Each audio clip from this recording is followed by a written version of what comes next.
What I'm about to tell you is so disturbing that historians tried to erase it from the books for centuries. Nero, Rome's most twisted emperor, threw the most insane party in human history, a 10-day orgy that ended with mass executions of his own guests. We're talking hundreds dead, medieval level torture, and perversions that would make any modern dictator look like a saint. The accounts from Tacitus and Suetonius are so shocking that many thought they were exaggerated until they found the archaeological evidence. If you've got a strong stomach, keep watching, because the truth about Nero will forever change your view of the limits of human evil. Hit subscribe right now because this type of historical content could get censored by YouTube at any moment.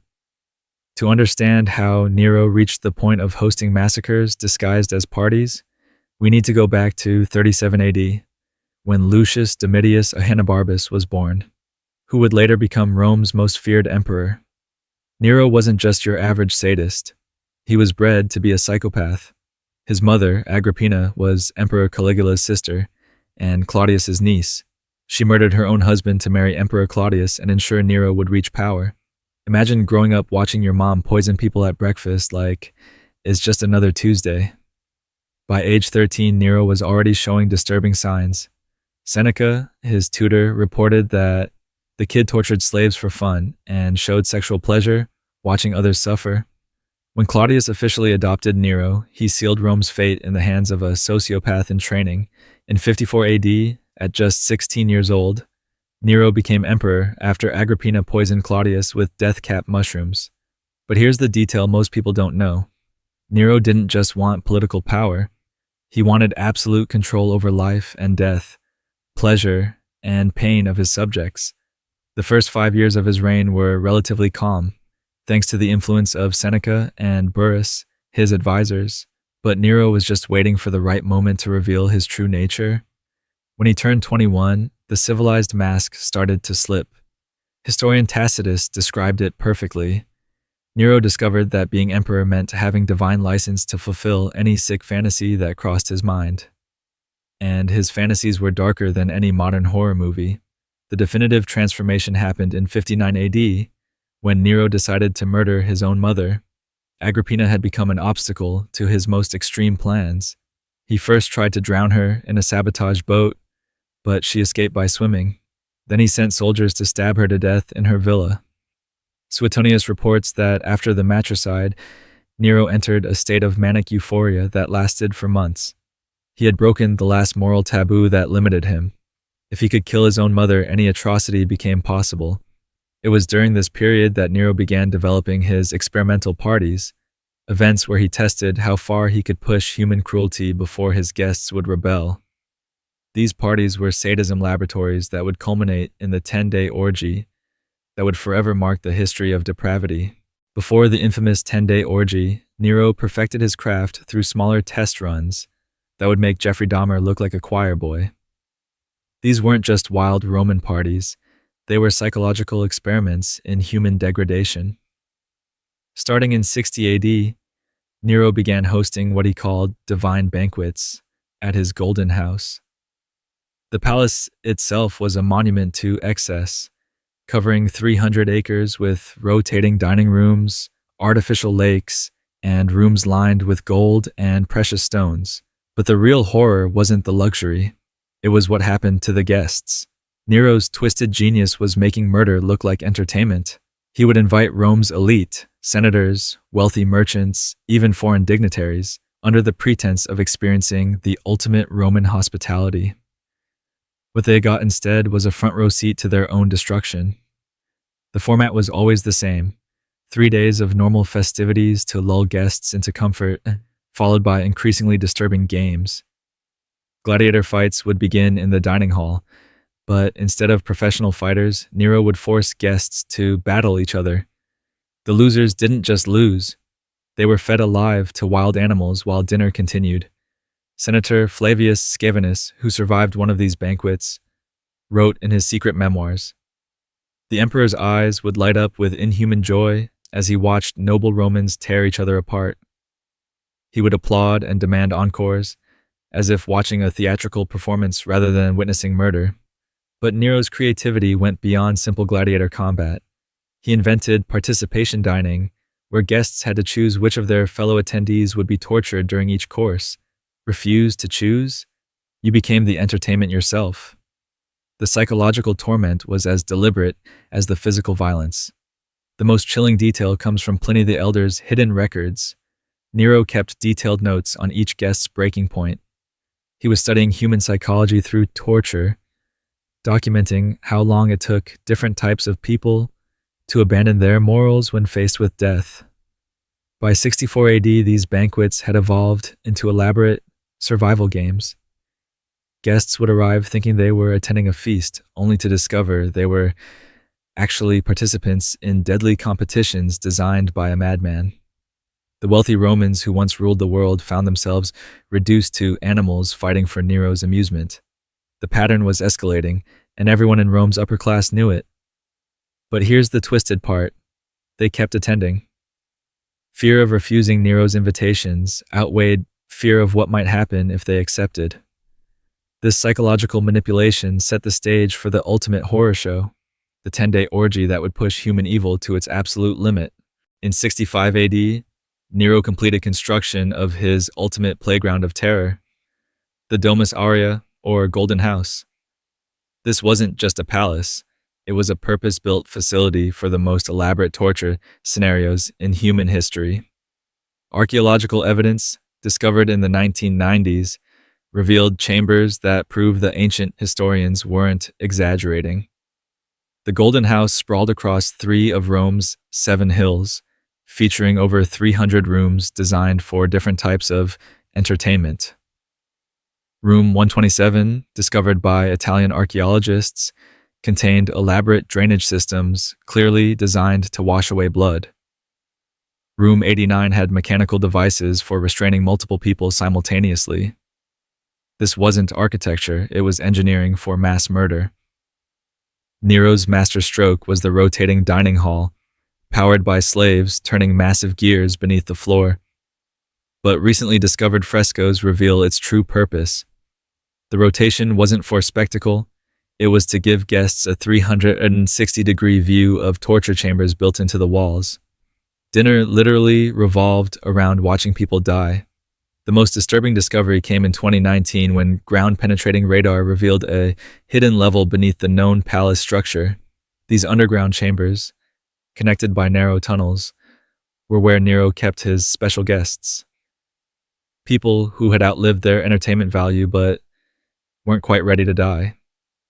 Dr. Sarah Martinez from the University of Naples, who led the excavation, told National Geographic, "What we found down there defies comprehension. Skeletal remains showing evidence of prolonged torture, surgical tools clearly used for non-medical purposes, and inscriptions carved by victims that are too graphic to publish." The most chilling inscription, roughly translated, reads, "Day 47 in the Emperor's game. Marcus died screaming today. I pretend madness to survive. If you find this, know that death is not the worst thing here." But Nero's psychological manipulation went beyond physical torture. He created an elaborate economy within the Golden House, where guests could earn better treatment by participating in increasingly depraved acts against other prisoners. Suetonius documented how Nero would reward cooperation with false promises of freedom, creating a system where victims became accomplices. The palace featured what archaeologists now call viewing galleries, elevated platforms where Nero and select guests could observe the suffering below while dining on delicacies. These were not random acts of violence. They were choreographed performances with Nero as both director and audience. Perhaps most disturbing was Nero's graduation system.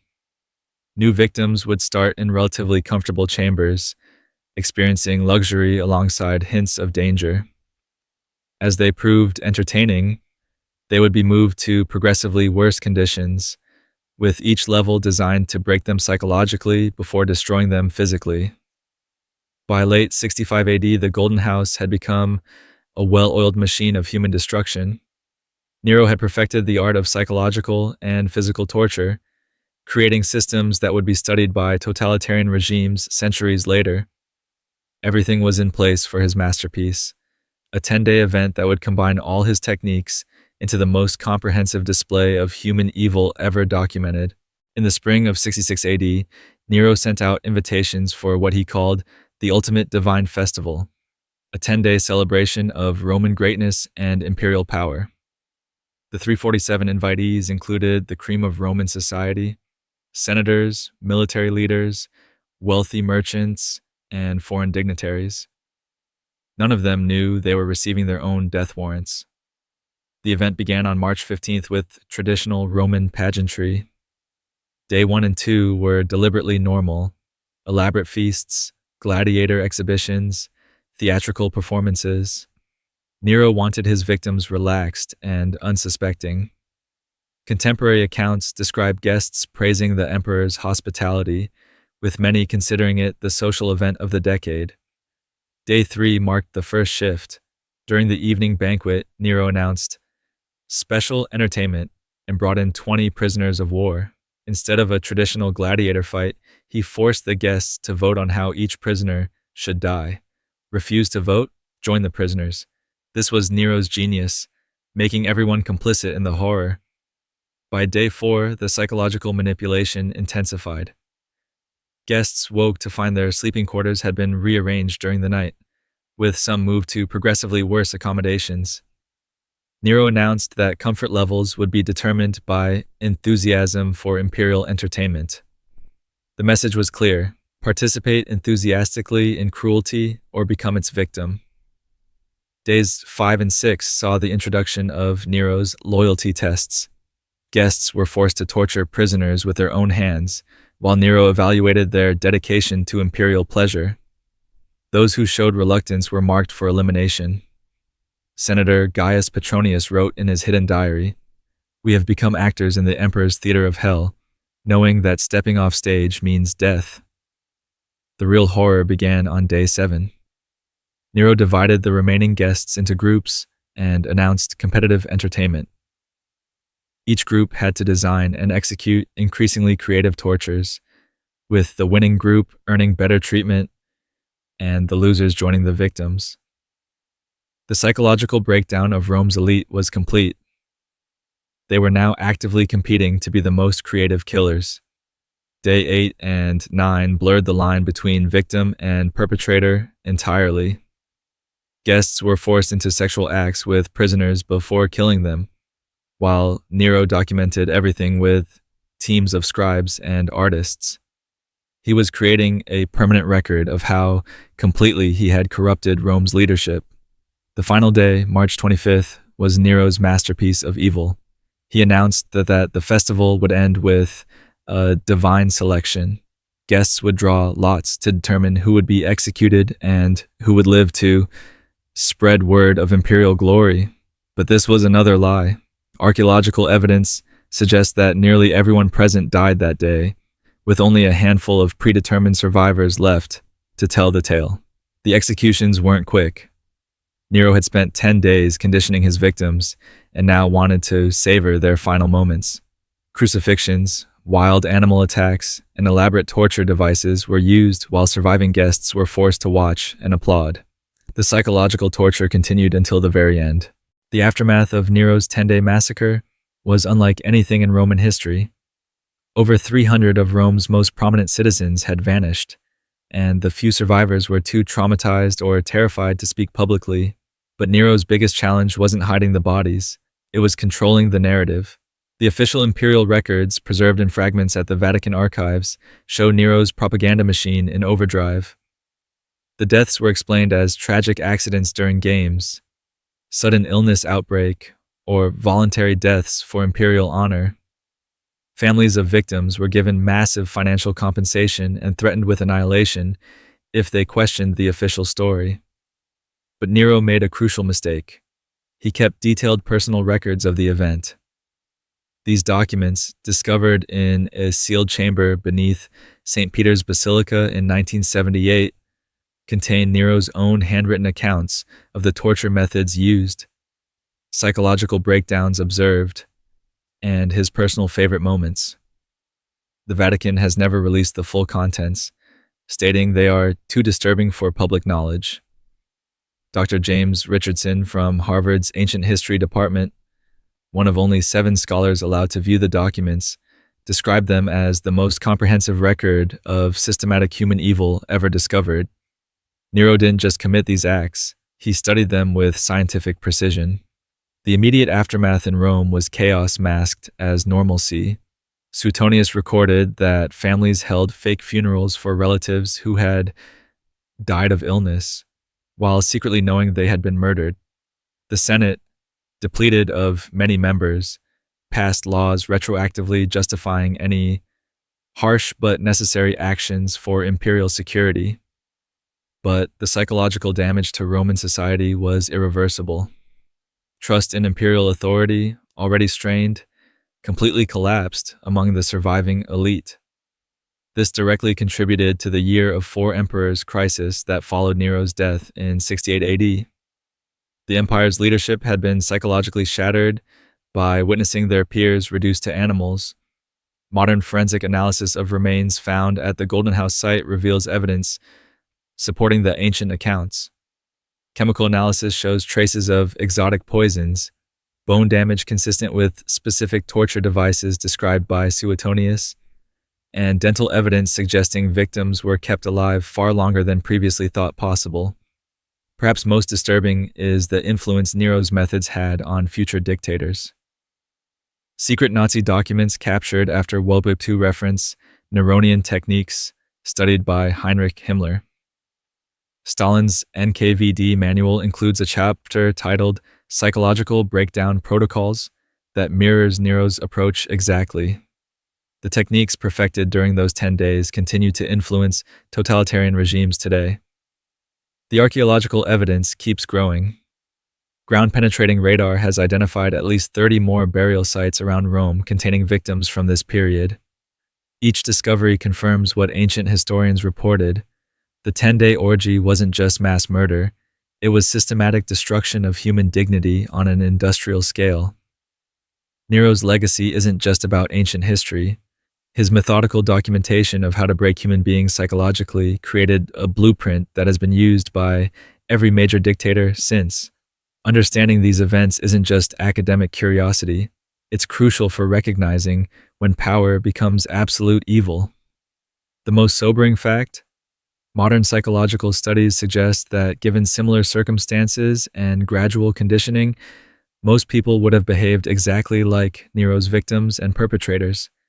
The 10-day orgy reveals not just one monster's depravity, but the terrifying fragility of human civilization itself. The story of Nero's 10-day massacre should haunt every person who believes civilization protects us from barbarism. In just 240 hours, Rome's most educated and powerful citizens were transformed from leaders into murderers, victims, and collaborators.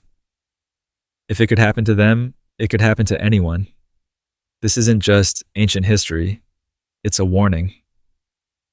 The psychological techniques Nero pioneered are still used today by cult leaders, totalitarian regimes, and even modern interrogation programs. Understanding how quickly humans can be broken down isn't morbid curiosity. It's essential knowledge for protecting ourselves and our societies. If this video opened your eyes to the darkest chapters of human history, smash that like button and subscribe for more shocking historical truths they don't teach in school. And drop a comment telling me what ancient Roman topic you want me to investigate next. Because history's most disturbing secrets are hiding in plain sight, waiting to be uncovered.